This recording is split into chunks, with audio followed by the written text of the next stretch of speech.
Good evening, students. Question CBSE board. The following figure shows the variation of intensity of magnetization versus the applied magnetic field.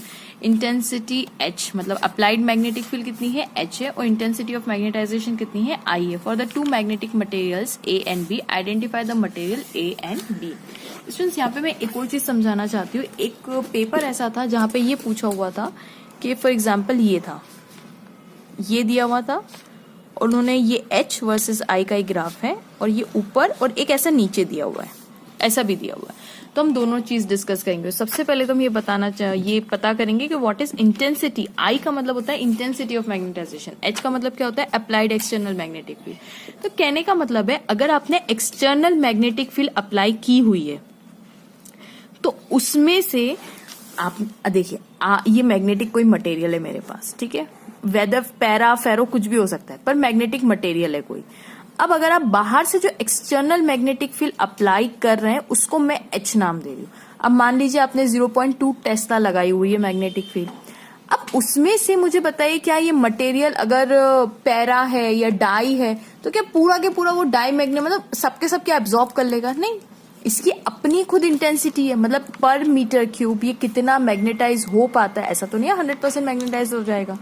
Are you getting my point? तो intensity of magnetisation का मतलब है कि जो आप apply कर रहे हो उसमें से इस मटेरियल ने कितनी मैग्नेटिक फील्ड एब्सॉर्ब की है और उसके हिसाब से अपने आप को अलाइन किया है. पैरा है तो ऑफकोर्स मैग्नेटिक फील्ड की डायरेक्शन में अलाइन कर लेगा और डाई है तो उसको रिपेल कर देगा. करेक्ट बात है. और फेरो है तो बहुत ही बढ़िया तरीके से अब्सॉर्ब करता है. मतलब इतना हो जाता है कि कभी कभी तो इंटेंसिटी ऑफ मैग्नेटाइजेशन ज्यादा हो जाती है आपके अप्लाइड मैग्नेटिक फील्ड से. सो आप समझ गए इंटेंसिटी ऑफ मैग्नेटाइजेशन मतलब कितना वो मैग्नेटिक फील्ड को अपने अंदर आने दे रहा है, उसकी फील्ड की डायरेक्शन में कितना मैग्नेटाइज हो पा रहा है. ओके, तो आपने ये अप्लाई किया. अब ये दो सब्सटेंस है. अब एक का हम ग्राफ देखेंगे तो यहाँ पे आपको दिख रहा है कि दिस इज थीटा, ये θ1 है एंड ऑफकोर्स दिस इज θ2. तो आपको ये समझ में आ रहा है कि हमारा जो θ2 है, θ2 इज ग्रेटर देन θ1. करेक्ट. और ये θ1 θ2 क्या है? It is nothing but slope. तो क्या मैं ये कह सकती हूँ कि slope of 2 is greater than slope of 1 and both are positive. Positive क्यों? क्योंकि ये देखिए 90 से तो कम ही बन है ना, ये देखिए एक्यूट एंगल्स ये, तो स्लोप आर पॉजिटिव. अब स्लोप का मतलब क्या होता है? किसी चीज को डिवाइड लगाना. तो यहाँ पे आपको y2 माइनस y1 करना है. तो स्लोप का मतलब क्या है? y2 minus y1 upon x2 minus x1. Correct बात है.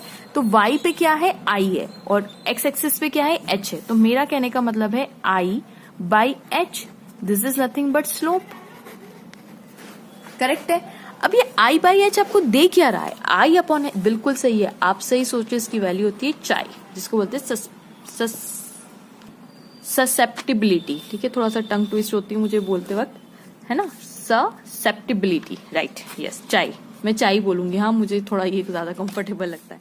अब I बाई एच देखिए क्या है. अब ये क्या शो, तो अब हम कह रहे हैं जो चाई है ये I बाई एच. अब हम इन दोनों के लिए निकालते हैं. फर्स्ट फॉर B के लिए निकालती हूँ मैं. तो B का स्लोप क्या बोलता है? सॉरी, ये तो बीटा लिख दिया मैंने. B का कर्व, B की बात कर रहे, तो B के लिए हम चाई की वैल्यू क्या बोलेंगे? तो I of B upon H of B.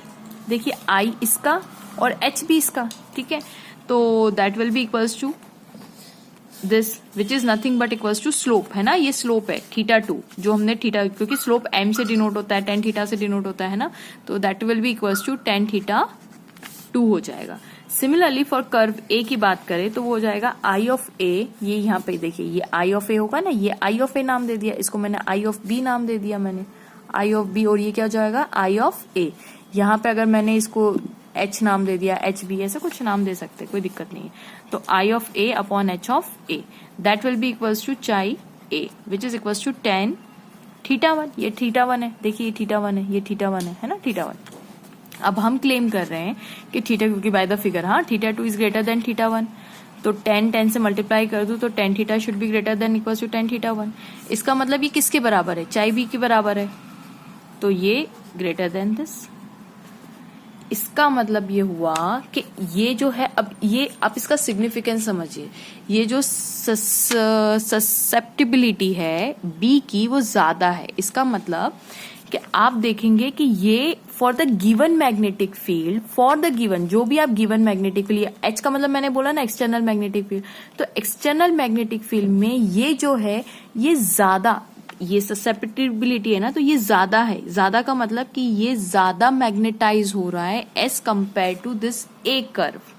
तो फिर बी कौन सा हुआ स्टूडेंट्स? ऑफकोर्स ज्यादा कौन मैग्नेटाइज होता है अपने अंदर, कौन ज्यादा मैग्नेटिक फील्ड को आने देता है और उसकी डायरेक्शन में अलाइन होने की कोशिश करता है, वो है फेरोमैग्नेट। तो फेरोमैग्नेट का जो चाई है वो ज्यादा होता है, क्योंकि आप सबको पता है फेरो इज ग्रेटर देन पैरा, यानी ए बी वाला कर्व कौन है? बी वाला जो कर्व है वो है हमारा फेरोमैग्नेटिक, और ए वाला जो कर्व है वो है हमारा पैरामैग्नेटिक मटेरियल। और यही उन्होंने पूछा था, आइडेंटिफाई ए एंड बी। तो जिसका चाई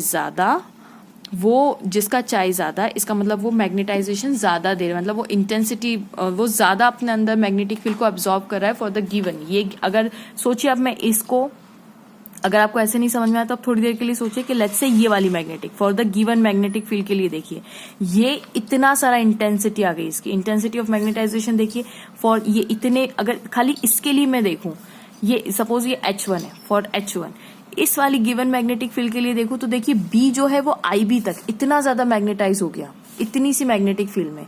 इसका मतलब ये अपने अंदर ज्यादा अलाइनमेंट कर रहा है in the direction of the magnetic field, ये ज्यादा अपने अंदर मैग्नेटिक फील्ड को आने दे रहा है और अलाइन आराम से हो पा रहा है। जबकि इसमें देखिए, इसका देखिए, अगर इसी की बात करें तो इसमें अभी इस पॉइंट पे देखिए, फिलहाल इस H1 पे आप देखेंगे तो H1 पे देखिए ये इसका intensity for this given H1, एक कर्व अगर आप देखेंगे ना तो देखिए इसकी इंटेंसिटी ऑफ मैग्नेटाइजेशन कम है, मतलब ये इतनी ज्यादा मैग्नेटिक फील्ड की डायरेक्शन में अलाइन नहीं हो रहे। इसके जो डाइपोल्स है, मतलब ये अगर आप डाइपोल बोलेंगे तो ये इतने ज्यादा अलाइन नहीं हो रहे जितना इसकी बी के हो रहे हैं। तो ये ऑफकोर्स ये फेरो होना चाहिए क्योंकि इसकी चाई की वैल्यू ज्यादा होगी। ठीक है, तो why does material b have a larger susceptibility than a for a given field at constant temperature? Constant temperature की बात करें, क्यों अगर बी का ज्यादा है?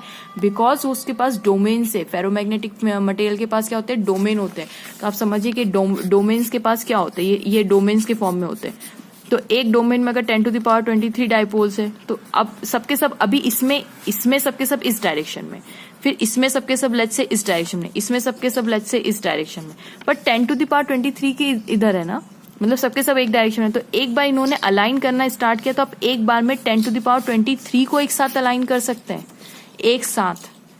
जबकि पैरा में क्या होता है? डोमेन्स नहीं होते, कोई इधर कोई इधर कोई इधर कोई इधर कोई इधर, मतलब ये आपको एक ग्रुप ऑफ स्टूडेंट्स 30 के ग्रुप में मिल रहे हैं तो 30 बच्चे एक साथ अलाइन हो जाएंगे, जबकि यहाँ पे 30 को बनाने में हमें टाइम लग जाएगा। ठीक है, तो दैट्स वाई डोमेन की वजह से, due to the domain structure of the ferromagnetic material, it has a larger susceptibility value. Okay, so hope students आपको ये वीडियो पसंद आया होगा, समझ में आया होगा। Please don't forget to like, subscribe and share my channel. Thank you so much for watching.